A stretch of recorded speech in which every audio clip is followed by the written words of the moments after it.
Bienvenue sur Work in Process, le podcast dédié aux entrepreneurs qui veulent bosser moins mais mieux en ayant une croissance pérenne. Alors, si vous voulez allier croissance et sérénité, performance et flexibilité, abonnez-vous. Ce podcast va devenir votre outil préféré. Je suis Marine Aubaré, business designer. Ma passion ? Décortiquer vos problèmes et vous proposer des solutions innovantes et performantes. Bienvenue dans l'aventure. Bonjour à tous et bienvenue dans un nouvel épisode de Work in Process. La semaine dernière, vous avez assisté au premier battle du podcast entre la délégation et l'automatisation.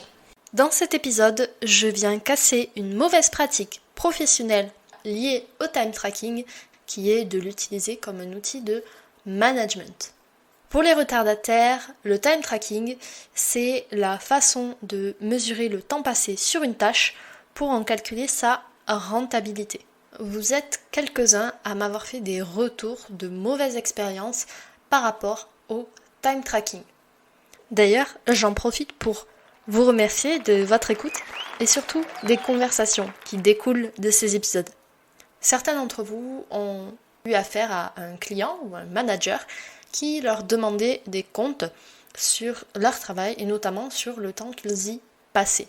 Chez eux, ça a créé de la frustration, voire parfois du ressentiment. Et c'est tout à fait normal. Il faut savoir que le temps et l'argent, ce sont des données universelles, c'est-à-dire comprises par tous, et que pour un manager ou un client, c'est rassurant d'avoir un référentiel commun avec vous qu'il peut comprendre, qu'il peut mesurer et analyser pour savoir s'il a bien fait de travailler avec vous ou non. Le time tracking, ça a quand même pas mal d'avantages. Ça permet d'avoir une certaine transparence au niveau des process de travail. Ça permet aussi de responsabiliser les gens sur les tâches qu'ils effectuent, puisqu'ils doivent mesurer le temps qu'ils y passent. Et côté décisionnaire, manager, ça permet une meilleure analyse, une meilleure compréhension de l'efficacité opérationnelle et de pouvoir bien faire le lien avec l'aspect financier. Et aujourd'hui, je suis là pour vous dire que le time tracking n'est absolument pas un outil de management. C'est une mauvaise pratique et il faut l'arrêter dès aujourd'hui. Le time tracking,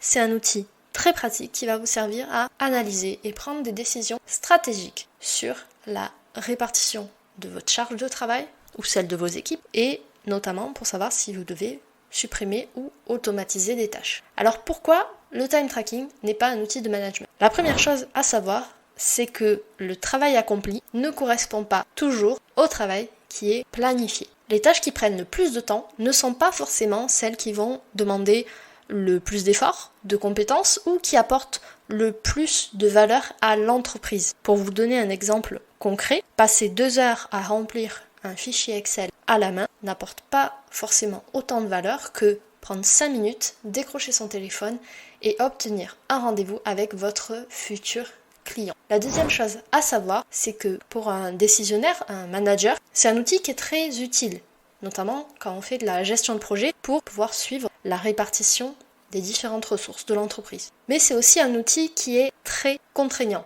mais contraignant pour tout le monde cette fois-ci. Pour le prestataire ou le salarié, c'est contraignant puisqu'en plus de faire son travail, il doit perdre du temps à mesurer le temps qu'il passe sur ses missions. Et pour un décisionnaire, un manager, il va perdre du temps également puisqu'il doit repasser sur ses données, sur ce reporting, et il doit faire le parallèle entre le ratio coût-revenu pour voir quelles ressources sont le mieux utilisées dans son entreprise. Du coup, pour faire simple sur ce point-là, vous payez 2 personnes pour contrôler le travail effectué sur une tâche. C'est pas très rentable comme système. Le troisième point, c'est une croyance mindset qui est que chercher à être productif à tout prix, à la minute près, ça peut augmenter aussi le taux d'insatisfaction dans vos équipes et donc potentiellement le turnover. Si vous travaillez avec ces personnes, qu'ils soient salariés ou prestataires, vous leur faites suffisamment confiance et ils sont suffisamment